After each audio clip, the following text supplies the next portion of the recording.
Yeah, today I have chosen a topic which is a natural progression to the infertility topics, wherein I spoke about ovulation induction and induction in poor responders. I also spoke on male infertility, and naturally today I have to speak on the ovarian hyperstimulation syndrome. In the enthusiasm of stimulating the ovary, we may sometimes overdo it, and it can be very dangerous. So today I will be talking on following headings: introduction in pathogenesis, clinical features and risk factors, diagnosis and classification, prevention and management of OHSS. So let's look at that one by one. What is OHSS? Of course, it is ovarian hyperstimulation syndrome. The name itself suggests. But what is it? It is an iatrogenic complication of ART, assisted reproductive technique. Iatrogenic. We created this problem. So we have to be careful. We should try to prevent this.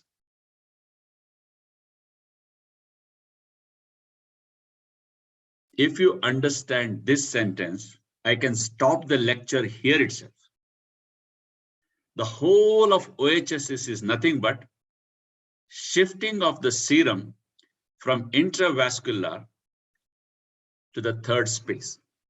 That's it. QED. There's nothing else in OHSS. It is shifting of the intravascular fluid into the third space. That's all. So I have written it in big, bold letters. If you understand this, see, I always teach the undergraduate students, even the postgraduate students, that you should try to understand the whole topic in a single word possible, what we call the keywords. If you understand, if you compress the whole topic in one single word, and that word should give the meaning of the entire topic, then the space in the brain is, increased. That's what is called microchips all about. So nowadays we used to have big disks earlier, then it came pen drive. Now it are such small pen drives. That means you can reduce the thing so that the memory can be increased. So the entire OHSS, you have to just understand only one word, that is shift. What is shifting? Shifting of the intravascular fluid into the third space. That's all.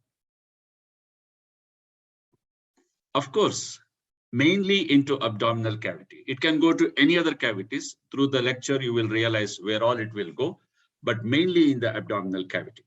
Of course, because the ovaries are there and everything is happening in and around ovary, obviously the first target is abdominal cavity.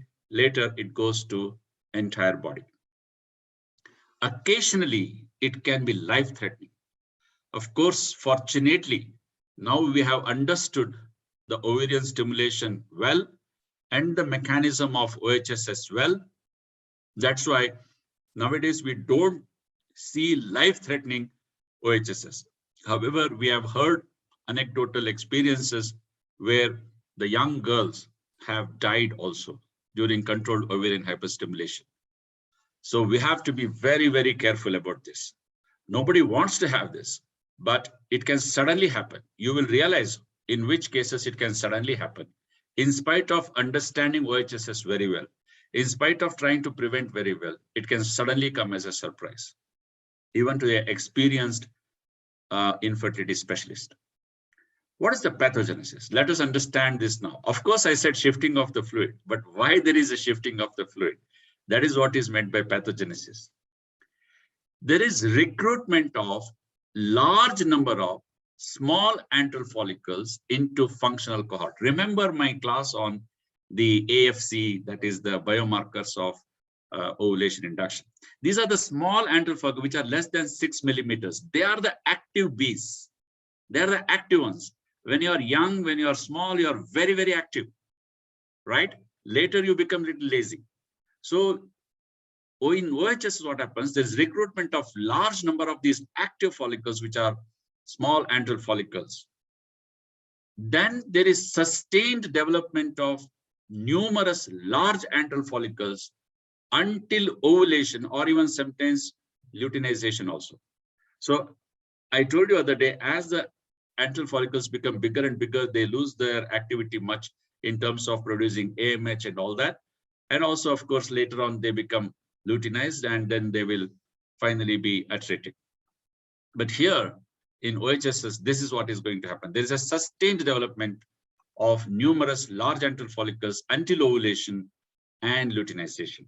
Otherwise, usually what happens, there is one single dominant follicle, which will go up to graphene follicle. Rest of the follicles will just stop their functioning. They lose, they become atretic and they just die. But here it's not like that. There is a recruitment of large number of small antral follicles, and there is a sustained development of numerous large antral follicles.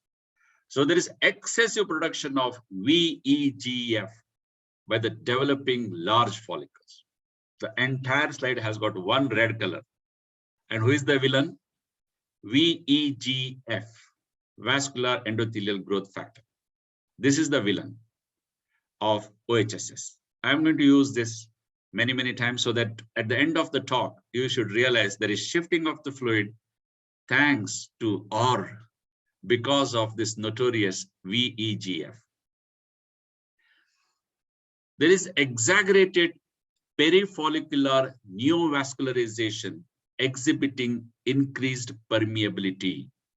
Why there is shift now? Because of increased permeability. Why? Because there is neovascularization, vascular endothelial growth factor. So when a vessel is new, it is not mature yet, so it is porous. There is increased permeability. So that is the problem here. There is escape of follicular fluid also, and perifollicular blood with large amounts of VEGF going into the peritoneal cavity. Now this VEGF is not only playing havoc in and around ovary, but it will also escape into the peritoneal cavity, and there also it will do its own job. Its absorption into the general vascular blood bed. So that is what is going to happen.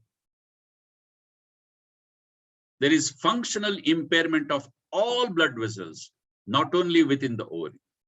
So this VEGF will escape into the peritoneal cavity and it goes into the systemic circulation and it will spoil all the blood vessels. So it's like if you keep one bad element, one bad banana with others, all the banana will be decayed. That's what we say. So this VEGF, instead of just restricting itself into the perifollicular vasculature, it gets into the peritoneal cavity, gets into the systemic circulation, and it impairs the function of all the blood vessels in the body. That's where there is leaking from all the blood vessels. So there is leaking from intravascular compartment into all possible third space, including abdominal cavity, thorax, pericardial cavity, everywhere there is leaking. There is massive fluid shift from intravascular to the third compartment, resulting in intravascular hypovolemia. This is very logical and understandable.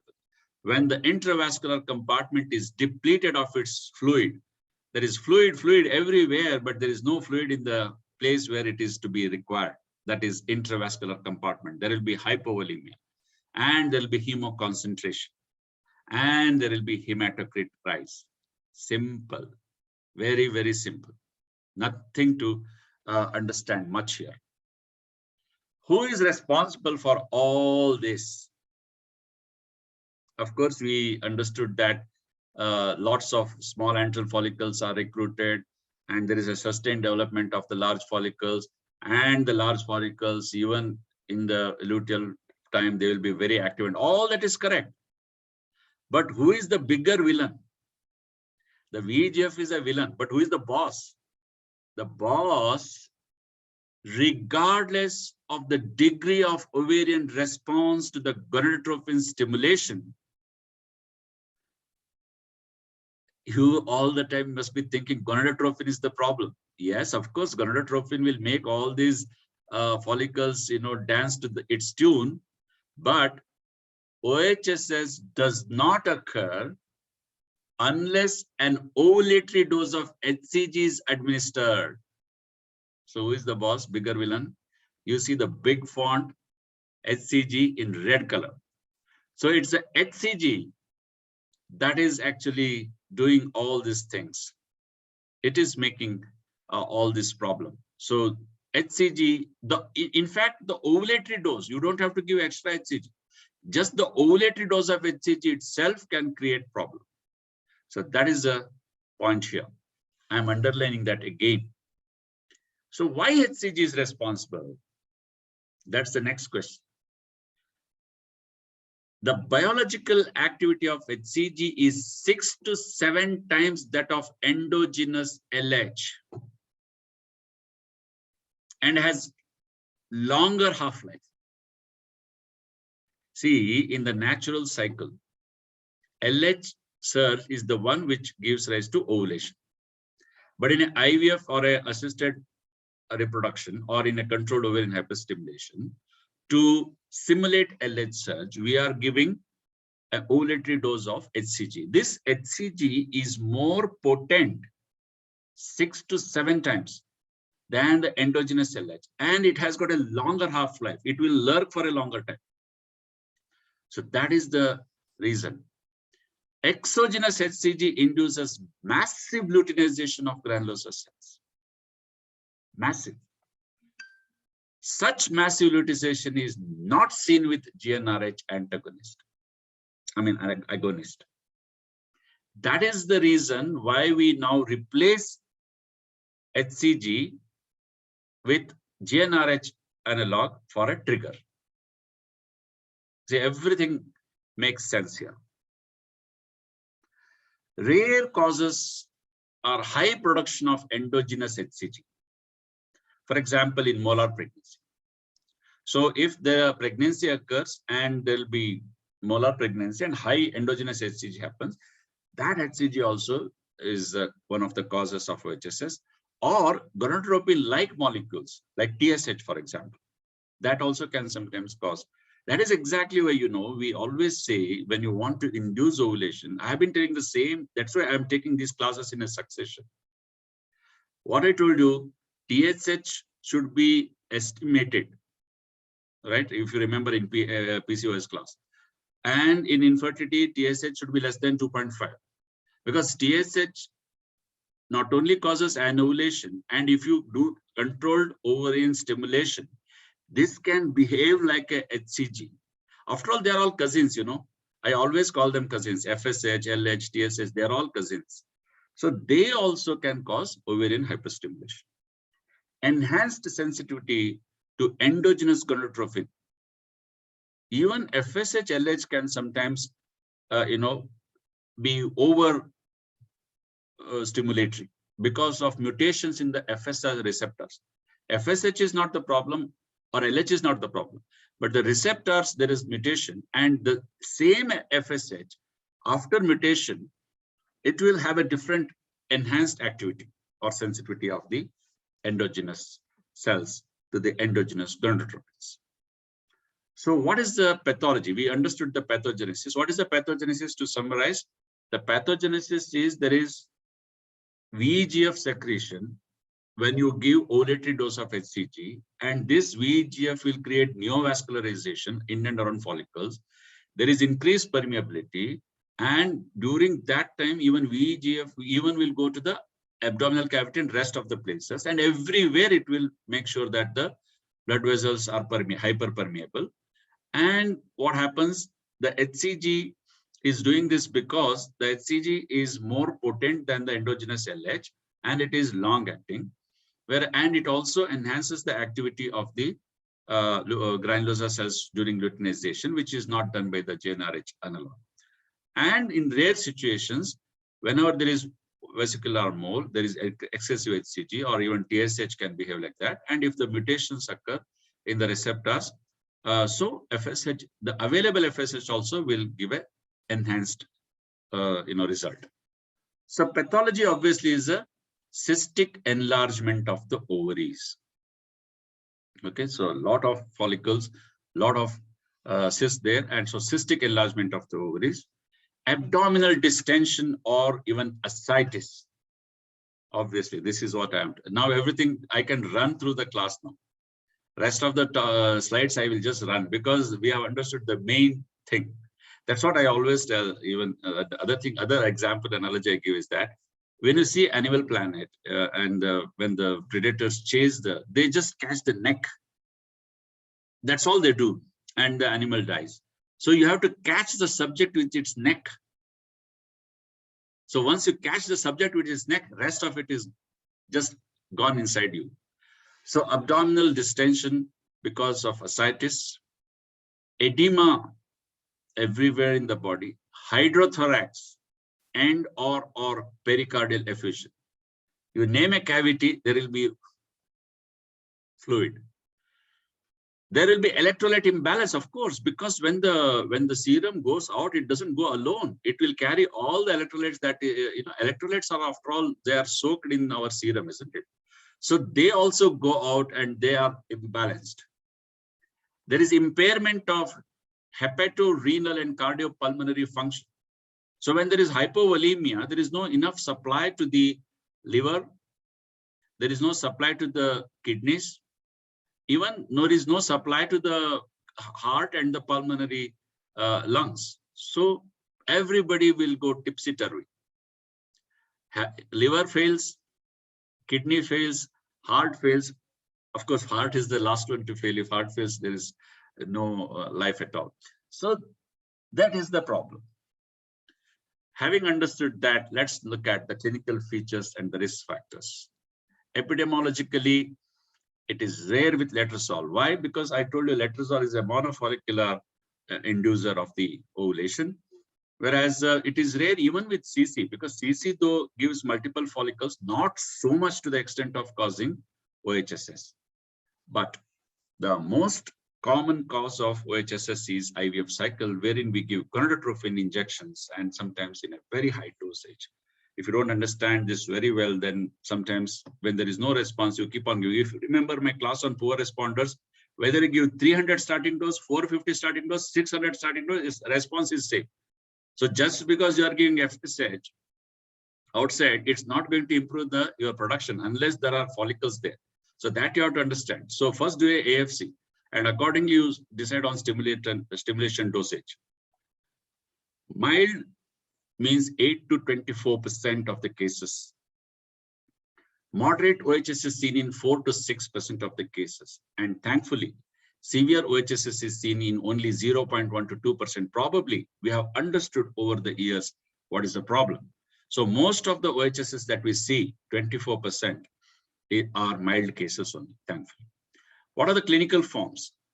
The early onset, or it's called extrinsic, 2/3 of the cases are these cases, which usually are seen in the first 8 days after giving HCG injection. Okay, so HCG is the culprit here. Whereas there is something called late onset or intrinsic. See, extrinsic because you gave HCG from outside, isn't it? That is the one which caused the OHSS. That's why it is called extrinsic. And early onset because it is soon after the HCG within the first 8 days. Whereas the late onset is 9 or more days after HCG. Why? Because she would have become pregnant. The lady would have become pregnant. So that's why it's called intrinsic. Now HCG is coming from inside her. And if she becomes molar pregnancy, you had it. I hope you understood. So early onset related to HCG given from outside. So it's also called extrinsic. 2/3 of the cases are because of this. Obviously, because the incidence of pregnancy is not 100%, isn't it? So those who become pregnant, they will have what is called late onset. And it is intrinsic because now it is the intrinsic HCG that is giving rise to the problem. Clinical features, you name a problem of pregnancy, it's all because of HCG. So HCG is the one which is notorious because hyperemesis gravidarum. Also, one thing I learned very clearly in undergraduate days, and everybody has understood, I think, when you don't know what to answer, say simply nausea, vomiting. When you want to take leave, you say, I'm feeling sick. So you can take leave. So nausea, vomiting is common. Then abdominal pain. Why? Of course, ascites. Ascitic fluid itself will cause the problem. Distension of the ovaries will cause the pain. Anything distension, stretching of the visceral peritoneum or even parietal peritoneum will cause pain. Torsion of the ovaries. This is, see, torsion is not because of the, dancing and this one and all that. That may happen, but it's a vascularity itself is the cause of torsion. That's why high vascularity means torsion. Rupture of the ovaries. They are so tense. In fact, sometimes you get so scared to do OM pickup. You have to be very careful. Otherwise, there'll be massive hemorrhage inside. Hemorrhage, that's what the next one. And then peritonitis. See, when you are putting the needle and all that, in spite of using all aseptic precautions, there can be, infection, introduction of infection, and there can be peritonitis. Hydrothorax, I told you, you name a cavity, and then there is fluid in that. Dyspnea, obviously, because when there is hydrothorax and peritoneal effusion and all those things, there will be dyspnea. Pericardial effusion, I told you, name a cavity. And electrolytic. See, this you don't have to by heart, this you don't have to think, this you don't have to just sit, meditate, and you will tell the answer. The answer will come out of your mouth. You don't know why it is coming out. It will just roll out from your mouth. Acute renal failure. Obviously, there is no renal perfusion at all. It has to go for acute renal failure only. Cardiac arrhythmia. When there is so much of pericardial effusion, there is no blood supply to the heart, there will be arrhythmia. And DIC. Why DIC? Of course, there is the fluid is important, the flow is important. When there is vascular endothelial damage or endothelial permeability is increased, DIC is the natural thing to occur. So, what are the primary risk factors? Young age. Why young age? Lots of follicles, lots of antral follicles. 400,000 follicles are there. Older age, there are not many follicles there. Low body mass. I told you lean PCOS are more dangerous. They have got more LH compared to the obese ones. PCOS, full stop. Previous episodes of OHSS, you have to be very careful. This lady has told you clearly that, look here, I am the hyper responder. FSH receptor polymorphism. I told you if there is any mutation, the available FSH itself will be giving an exaggerated response. What are the secondary risk factors? Number of follicles. Higher risk if more than 20 follicles of 10 millimeters. Smaller the follicle, they are more active, they are not maturing. So they are the risk factors. So number of follicles, when you do AFC, that is antral follicular count, you should cancel the cycle, first of all. High or rapidly rising serum estradiol. If it is more than 3,500 picogram per ml, that means, I told you roughly 200 per follicle, isn't it? So 3,500 means how many follicles? It's almost like 17, 18 follicles. Number of oocytes retrieved, higher with higher number. So don't be very happy that I've got a very good yield of basket full of eggs. I mean, that's nothing to celebrate. She is going in for OHSS after that. Your eggs are with the embryologist. Your patient is with you. She will come with all this fluid everywhere. Administration of HCG, red color, rather than progesterone for luteal support. See, earlier they used to give, HCG to have an endogenous so-called progesterone, but HCG, you remember, has got a long acting and it is highly potent. Pregnancy itself, pregnancy is good and bad. In fact, what I remember teachers used to say that if there is OHS, the only good thing about OHSS is that she is more likely she must have become pregnant. But pregnancy is counterproductive as far as OHSS is concerned. Because why? A lot of HCG is coming from that, which increases not only the risk of late OHSS, but also the duration and severity of OHSS. They will have exaggerated hyperemesis gravidera and problem. But with all that, if she survives and sustains, it is worth it. Otherwise, sometimes, very rarely, you may even have to go for MTP after getting with the pregnancy with so much of difficulty. So we have to be very careful. What are the biomarkers of risk? AMH, I told you, hyper responders. more than 3.3 nanograms per ml.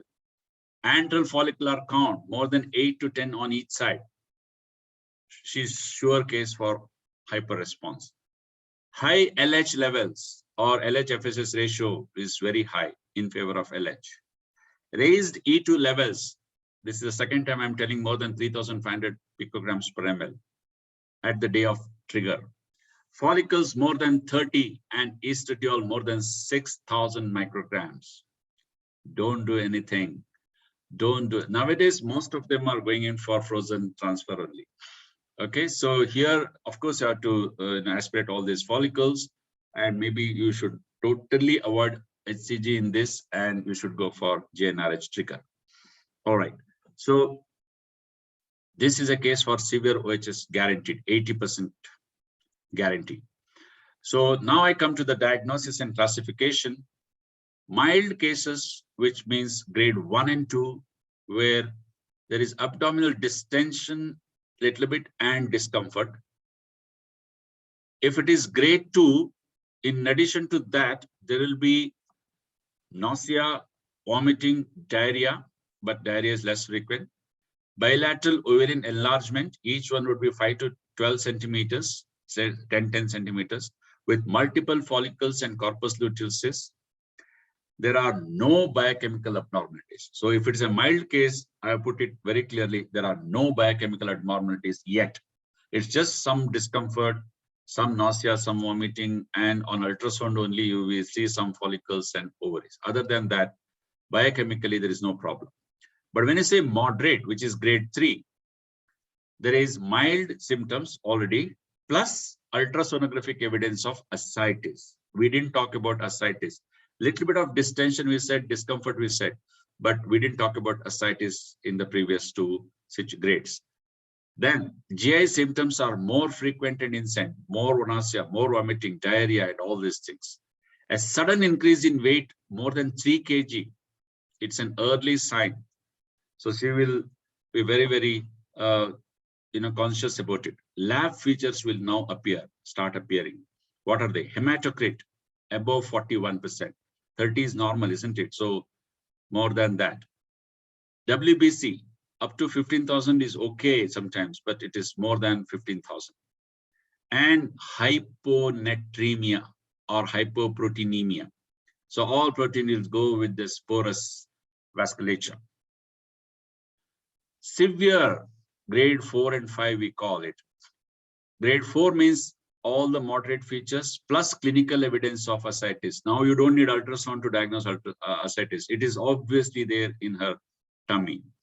Grade 5 means severe abdominal pain, pleural effusion from abdomen. Now we have to go higher up. In some, can gain as much as 15 to 20 kgs, not just 3 kgs, 15 to 20 kgs over 5 to 10 days. Hypovolemia, of course, oliguria. Now that hypovolemia is translating into oliguria, intractable nausea and or vomiting are frequently present because HCG is now very high. Maybe she has gone into the intrinsic variety of OHSS.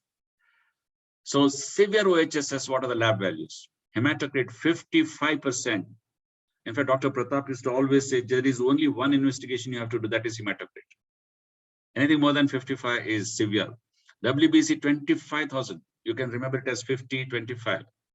Electrolyte imbalance, hyponatremia, hyperkalemia, very dangerous. Sudden cardiac arrest can occur. Creatinine levels are above 1.6 milligrams per DL. AST, ALT are increased. I told you, liver will be affected, renal will be affected, thorax will be, lungs will be affected, heart will be affected, everybody will be affected. Then now comes into picture, anti-clotting factors are depleted. She's heading towards DIC. Now, after mild, moderate, and severe, we have what is called critical OHSS. Pleural effusion becomes a massive hydrothorax. From ascites, ultrasonic ascites to clinical ascites to now we are talking about hydrothorax. Accompanied by pericardial effusion, it is going into the heart now. Sepsis and ARDS may further complicate the clinical picture. Anuria, from oliguria to anuria with acute renal failure. Cardiac arrhythmia, obviously when there is hypovolemia and hyperphagia. So all these are logical conclusions of what we learned in first 3-4 slides. DIC now, straight away. Not just depletion of the coagulation factors, straight away going to DIC, venous and arterial thrombosis may result in death. Other complications, torsion, I told you already, ovary presenting as acute abdomen, venous or arterial thrombotic events, including stroke, loss of perfusion of an extremity, may lead to permanent neurologic injury or death. So much of hypovolemia. These events are related not only to hemoconcentration, but also to hypercoagulation associated with elevated serum estrogen concentration. Thromboembolic phenomena is very well known with the estrogen. So much of follicles producing, bombarding kgs of estrogen, shall I say. So now I come to the last part I want to conclude today, prevention and management. Already you know what to do. Prevention is identify the risk factors, patients of young patients, PCOS patients, lean PCOS patients, previous history of OHSS, all these are. Use of individualized ovarian stimulation regimes. You don't go for one fixed regime, tailor the regime. Pre-treatment with metformin and GnRH analog if you feel that the LH is very high and if there is insulin resistance. Modifying treatment, you can go for letrozole. If you are used to CCS, now try letrozole. In fact, now letrozole is #1 for PCOS. I have already told you that. Avoid in red color. Use lower dose of HCG. Best is to avoid HCG altogether. Recombinant LH is no better. So that's why you go for GnRH analog triggers, right? That is the prevention. IVM, in vitro maturation of the oocytes, frozen embryo transfer. I told you already that you don't transfer because if she becomes pregnant, more HCG and problems. So take out all the eggs, freeze them after they are fertilized. Dopamine agonist, VEGF is the villain, I told you. So that will inhibit VEGF receptor polymorphism and thereby decrease vascular permeability. Most of us, we start on the day of oocyte aspiration itself. Progesterone only support. Don't give HCG for support. No role for IV albumin and hydroxyethyl starch. Having said that, some people still give this in the hope that they will bring back the extravascular fluid.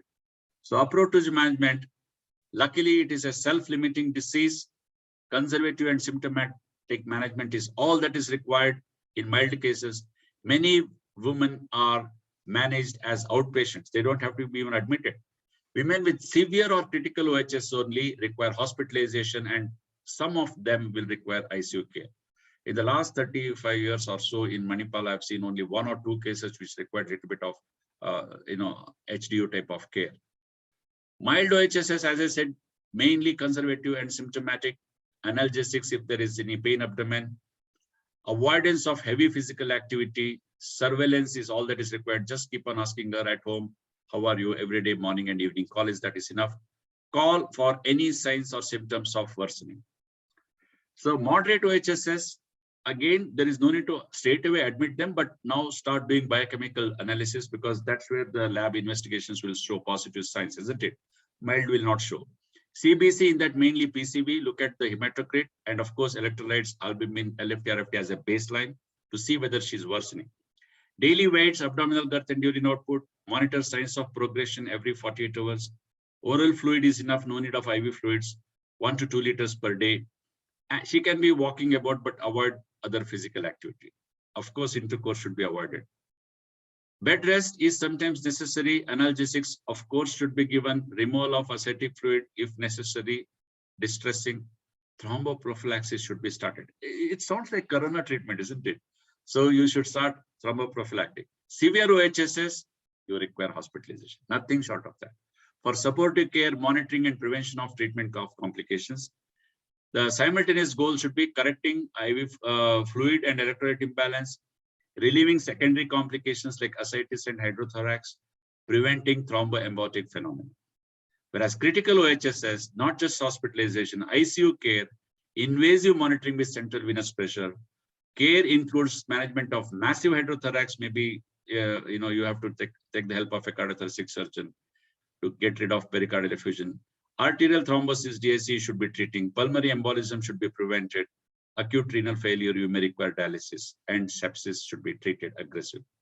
So resolution in progress, pathophysiological process is self-limited. It will regress, hopefully. Signs of resolution include normalization of hematocrit, progressive reduction in ascites on ultrasound, elevation of clinical symptoms. So that means she's improving. If pregnancy occurs, situation may worsen, resolution takes longer time. There is higher incidence of miscarriage, preeclampsia, and GDM.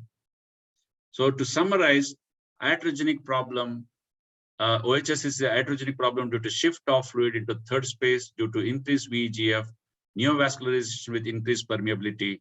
Exogenous HCG is the culprit. Anticipate these things in PCOS and previous OHSS patients. Biomarker is AMH more than 3.3 and AFC more than 8.8 to 10. More than 20 follicles of 10 millimeters and more than 3,500 estrogen is a sure case of OHSS. Prevention is by monitoring and avoiding HCG trigger. Cabergoline is started, as I told you, during the oocyte aspiration day itself. Mild cases, only conservative management and outpatient management, just monitoring. Moderate cases, rest is enough. Occasionally fluid tapping and do the lab investigations, whereas severe and critical cases definitely require hospitalization, sometimes including ICU care, which includes correction of